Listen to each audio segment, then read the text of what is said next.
It's getting real disgusting out there. With the departure of the Lucha Bros, these luchadors should be the priority for AEW in 2025. The big four over with the core fan base, and they all rule in their own unique ways, and that's Drain Bamager. And the problem is that you can't market Hologram and Mortis the way you can market the Lucha Bros. I'm so sorry. And you can't market Commander if you didn't know how to market Ray Phoenix. You guys get what I mean by that? Yeah. You're not going to market Commander properly if you didn't market Ray Phoenix properly and you had Ray Phoenix, right? Ray Phoenix is just a better Commander. Right. You know? So I don't. He really is. He really is. He can do everything Commander can do way better.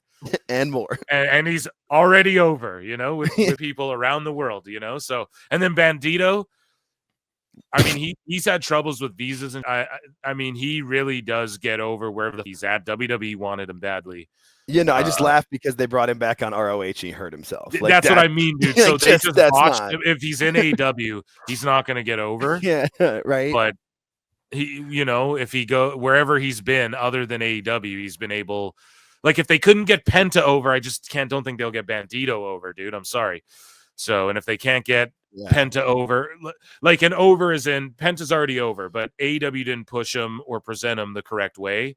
And you could tell he was phoning it in near the end there with the Flip Destroyer match with Cassidy. And you could just tell because you saw him work his ass off in WWE better than, I mean, we had dirt sheets questioning if him selling his leg was a legit injury, as we talked about on the last show. Is ridiculous. So anyways, though, we got to move along here. We got a lot to get to. So here we go. Mind Over Sports says the deepest facts. So this guy says, JD Naruto says this whole WWE makes stars narrative needs to die and be pushed back.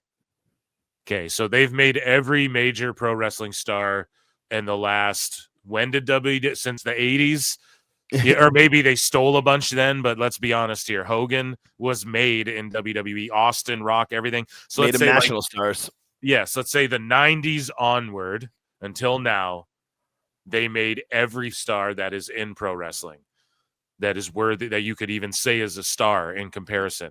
I know the Bucks sold shitloads of T-shirts, and they were outdrawing, like personally, financially, maybe mid-carders in WWE at the time or whatever. But anyone at the top of WWE that's been presented as a star, like name one that's come from AEW.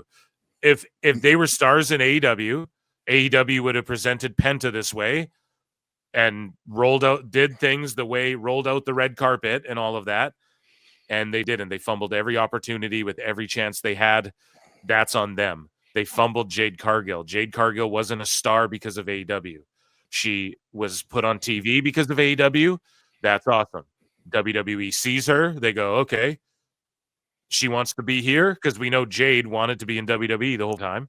She wants to be here. Okay, we're going to bring her in here. She looks like $1 million and we can make her a star. We can present her in a way where she will become a star.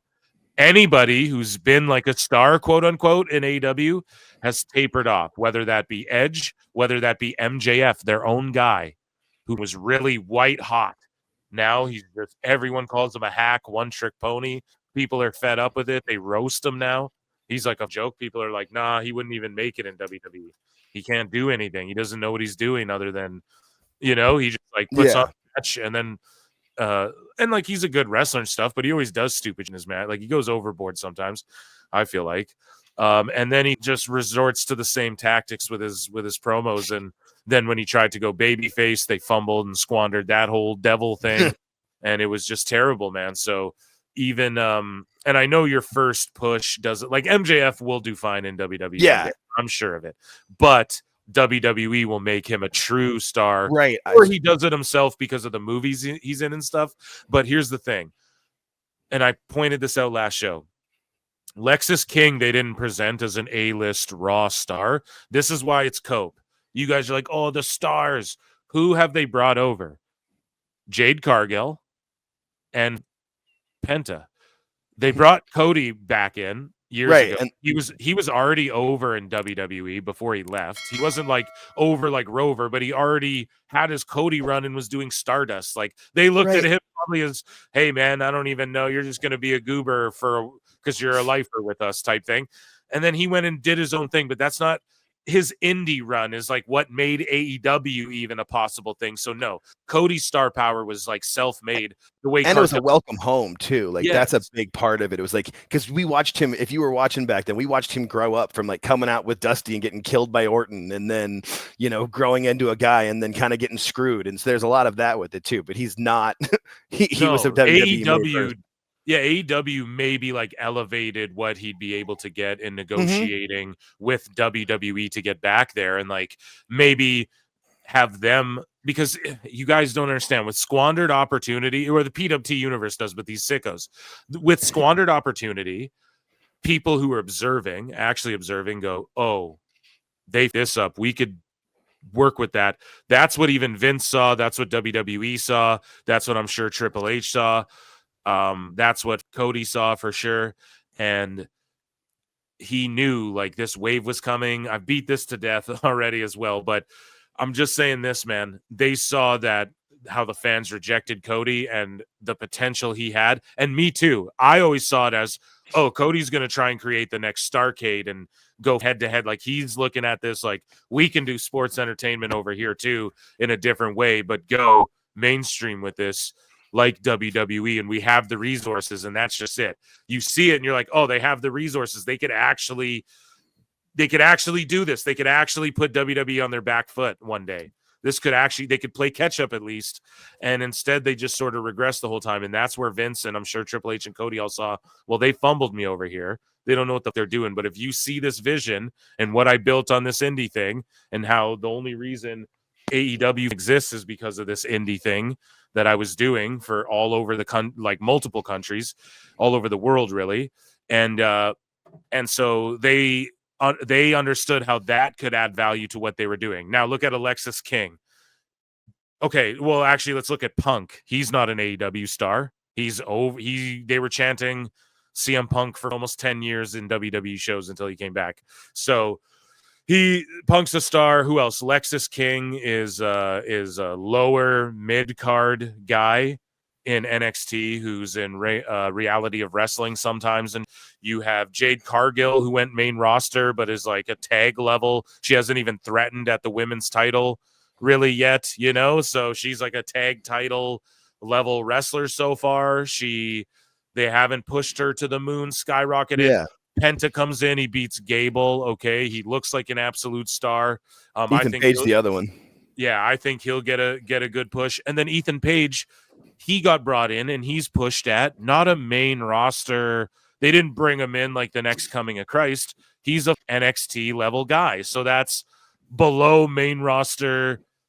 Like NXT guys come in and they're about like mid upper or mid lower to lower main roster. You know what I mean? Yeah. Ethan Page probably come in main roster at like mid upper, like just mid, and then maybe work his way upper. If he's up, he'll go lower. But right now he's NXT champion. So it's not like they brought everyone in and were like Cody Rhodes, CM Punk, and then Cody Rhodes. They didn't treat everyone like Cody Rhodes. Cody Rhodes comes in, face of the company. Punk comes in, vet, who's a legend. Welcome home. Paige comes in, NXT champion. Lexis King, you're over here doing like mid lower. You need a lot of work, but look, we can present you in a way fans like.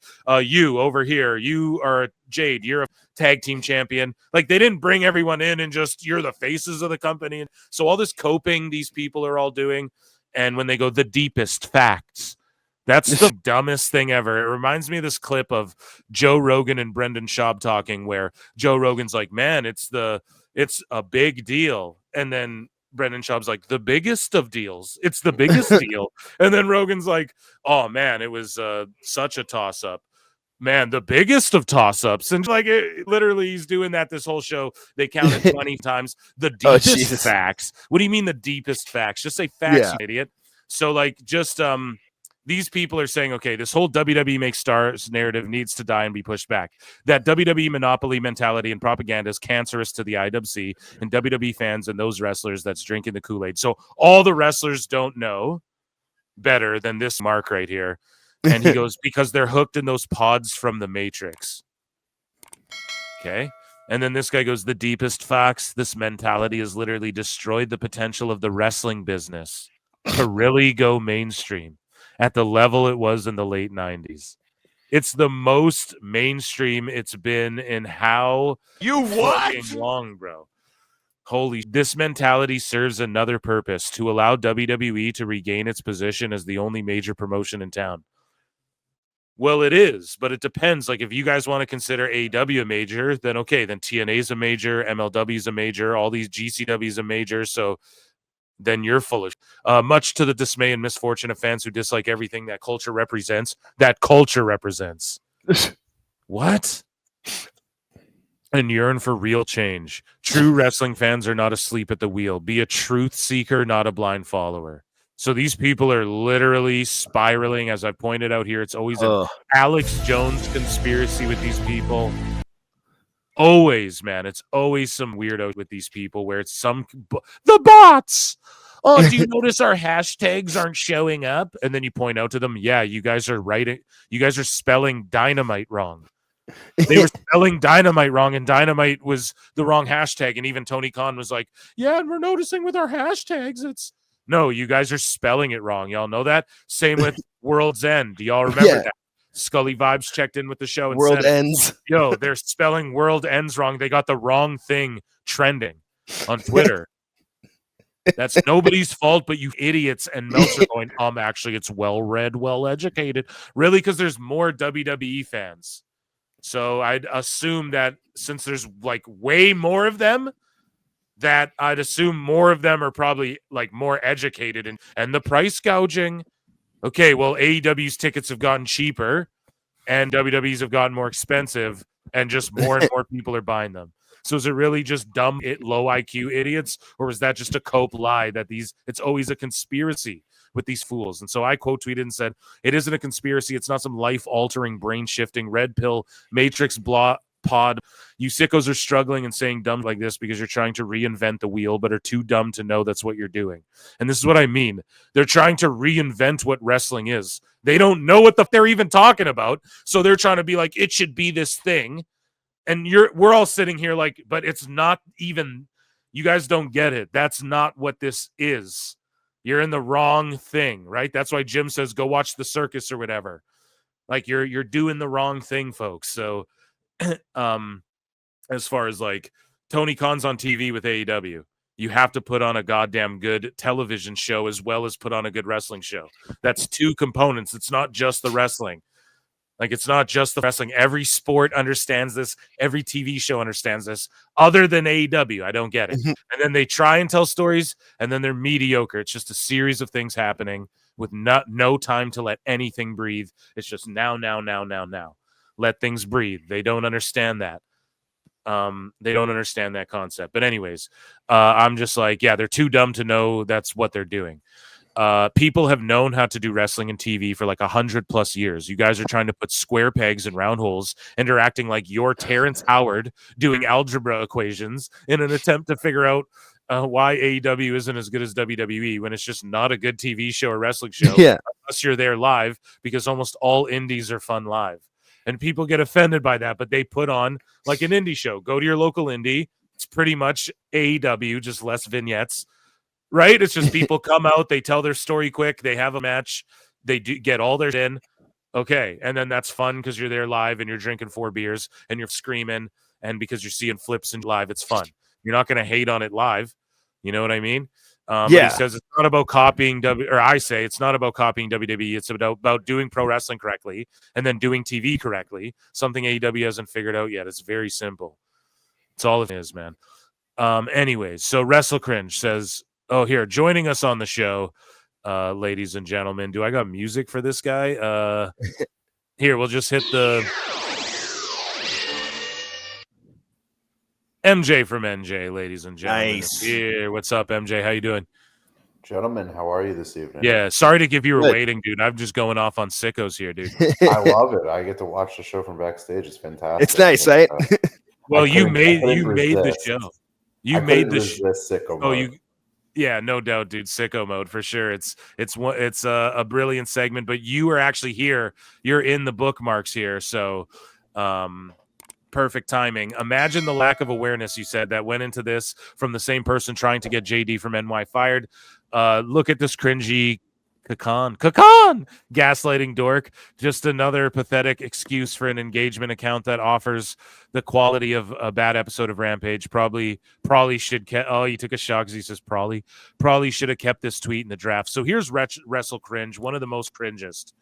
And he responds to Kevin Kelly, who we covered last show. He's like, dude, I had a billionaire's kid yelling in my ear, and they waited till I had a mental breakdown to fire me.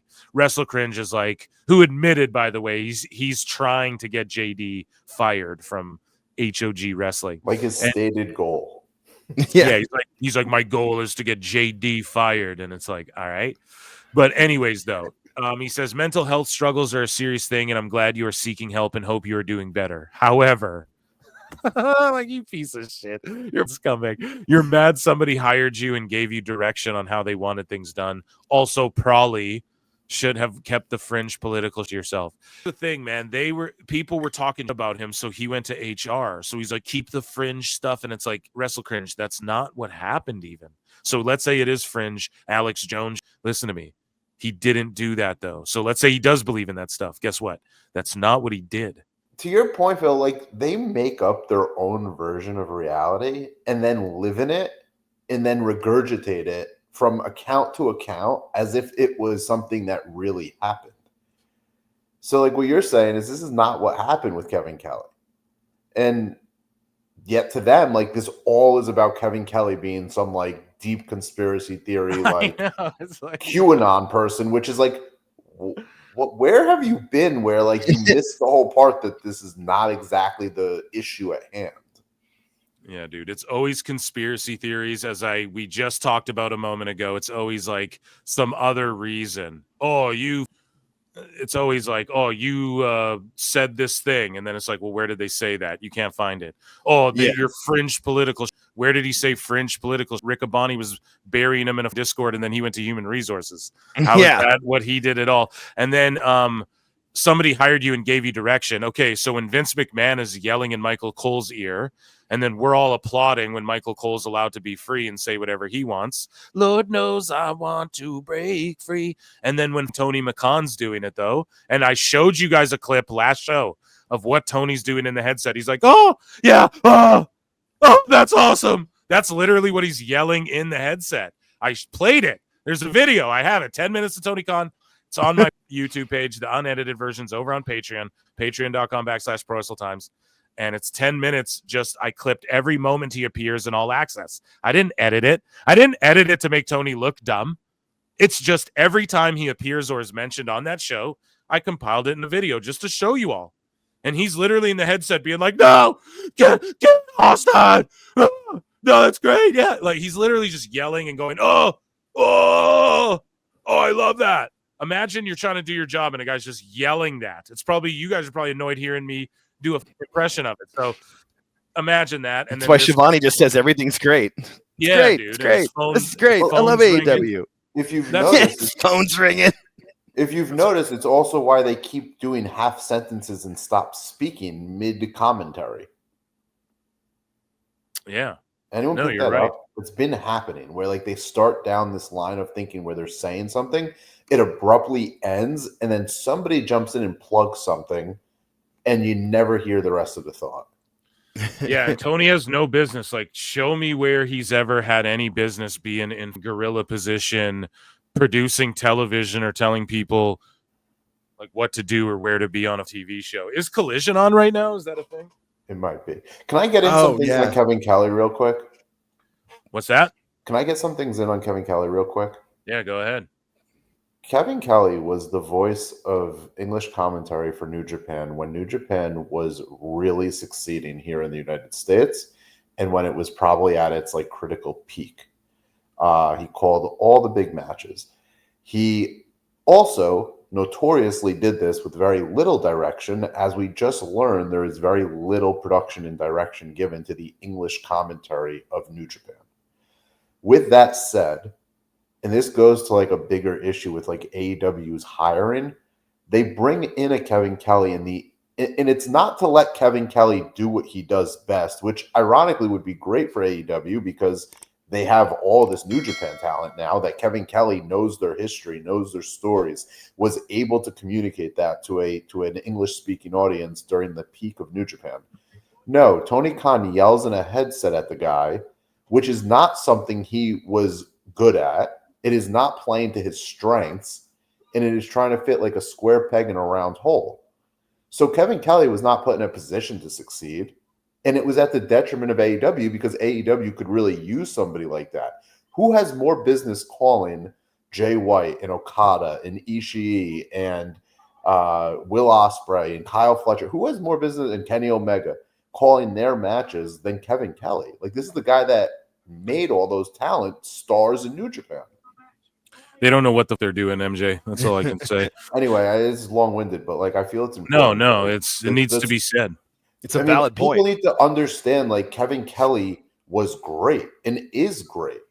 But this whole narrative, and it goes back to like Wrestle Cringe to wrap this up, is like, we're just going to shut on a guy because we perceive he was no good in AEW and he said bad, mean things, mean tweets about whatever, right? Like, what is this crybaby that ignores the fact that, like, no, Kevin Kelly could have been a real value add, but AEW again fumbles somebody, puts him in the wrong position.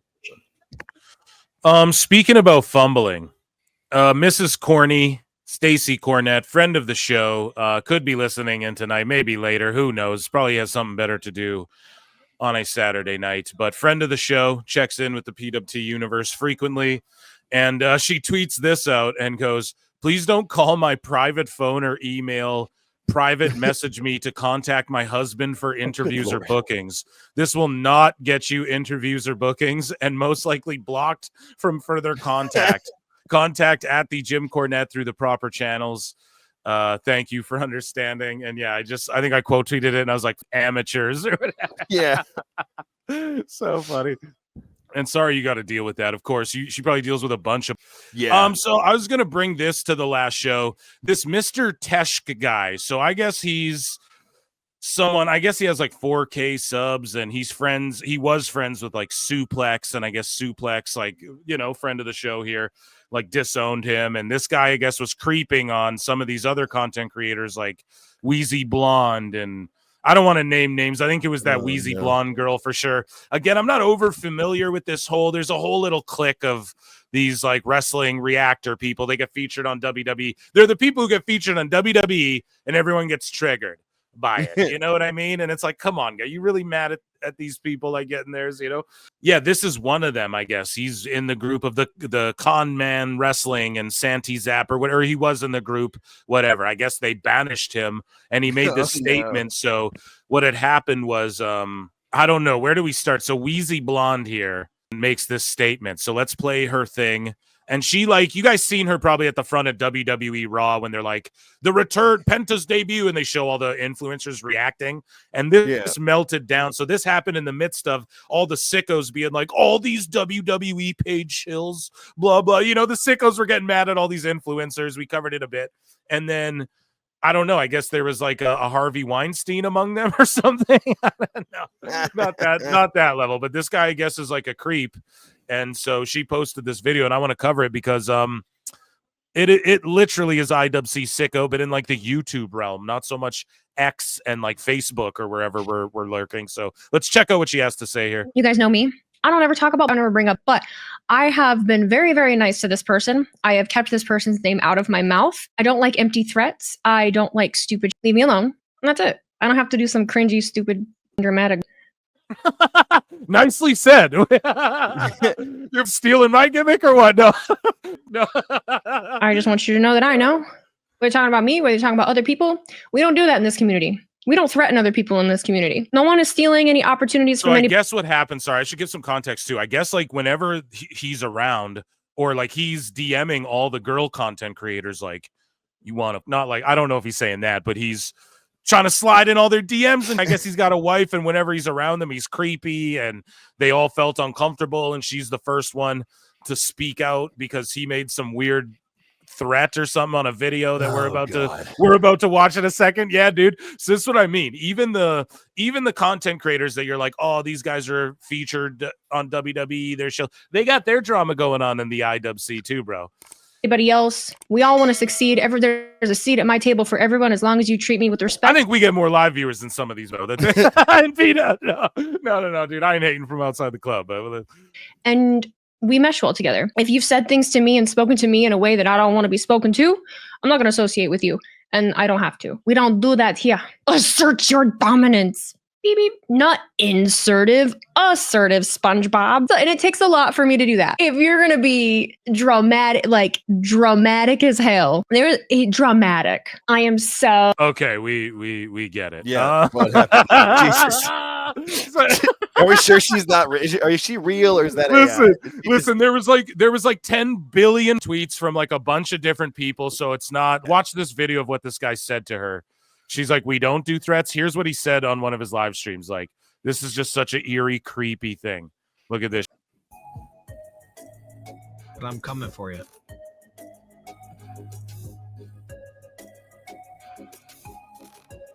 I bet DraftKings was pumped about that. Yeah, dude. Did you see that? Does he? Where's my DraftKings sponsorship? Jake, stop saying DraftKings till they give us money to do it. Okay, what the? No, just kidding.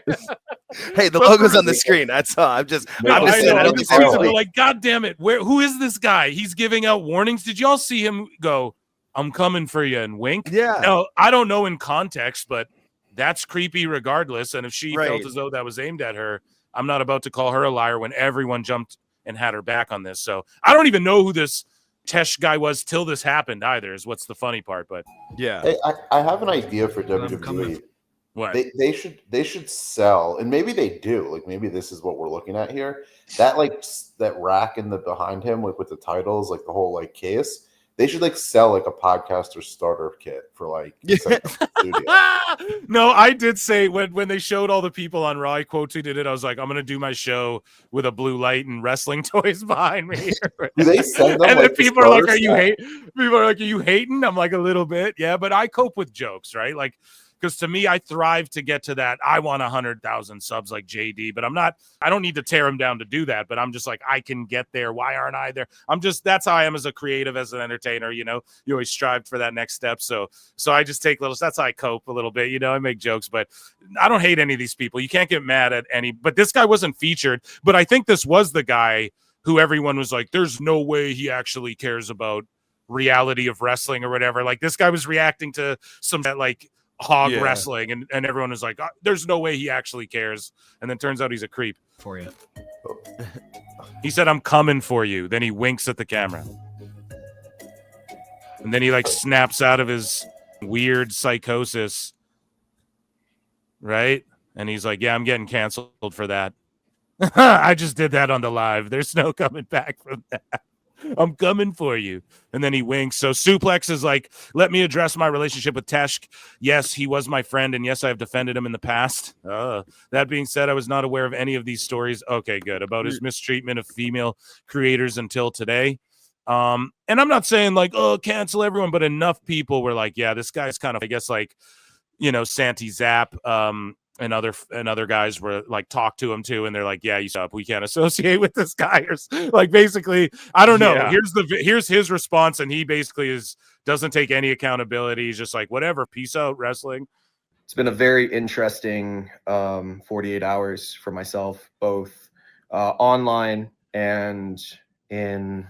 Yeah, and chat, what do you guys think? Like, there's some people I can just tell, man, and I don't know. There's something about this dude that it just rubs me the wrong way, you know, just looking at him even. So that's just me personally. I don't know. I'm a dude. I'd like to think I have a good sixth sense of like danger and stuff, or not that the dude's dangerous, but just there's something about him. The bug-eyed, someone said in chat. Yeah, it's something like that. I don't know. I just don't like it. My normal life. And just like the way he just seems to be like kind of overacting in that whole wink thing. Is he living a character? Yeah. Is this one of these dudes who is never being real? You know, everyone knows those dudes who are just never being real. You know, it's like, come on now. Been in this space for nearly 4 years now. And some things have, you know, come with controversy. And he creeps, I guess, like you don't take no for an answer, and like in person he sort of makes passes and asks girls to be his girlfriend when he's married or something. So just real unprofesh, you know, real bush league. And honestly, IWC sickos everywhere, every level of the IWC. Internet dribble, things that you just move away from. But over the last several months, not just in the last 2 days, over the last several months, I've really began to lose my passion for content creation. You know what, man? The last few months, dog, I don't even want to do this anyways. I was thinking of leaving anyways, man. I didn't even really I didn't even really want to do this anymore, but like now this happened, so now, but it's not because of this, but like, it just sort of happened at the same time. And this space. And unfortunately, I shouldn't have to. The people that know me are the ones that know me. And the people that know you all said you're not their friend anymore. And know that none of that would. Well, like, for real. The people that know you mean all the people who were like, yeah, that guy was my friend and now we don't talk to him anymore. It's like, that's pretty not a good stepping away from the content creation space. I'm stepping away from this guy, feed him fish heads, as Jim Cornette would say. And there you go. So hopefully I did that justice. I gotta be honest, I'm not overly familiar with all the characters involved. I'm not overly familiar with Wheezy Blonde, not overly familiar with Santi or any of the Con Man or whatever his name is, or any of these dudes. Suplex goes on. He's like, I was aware he had a girlfriend who was significantly younger than him, which I thought was okay. All right. Yeah. Real sicko territory. No, I don't know. I don't know him even enough to know, but I do not support nor condone the harassment of women. Never have, never will. I had known earlier what I learned today. I would have cut ties sooner, but better late than never. Yeah, and shout out Suplex for like being for real, but also I don't know, like at least they just called his ass out before someone got like real hurt, or Adam Blompede, where people are shaving their heads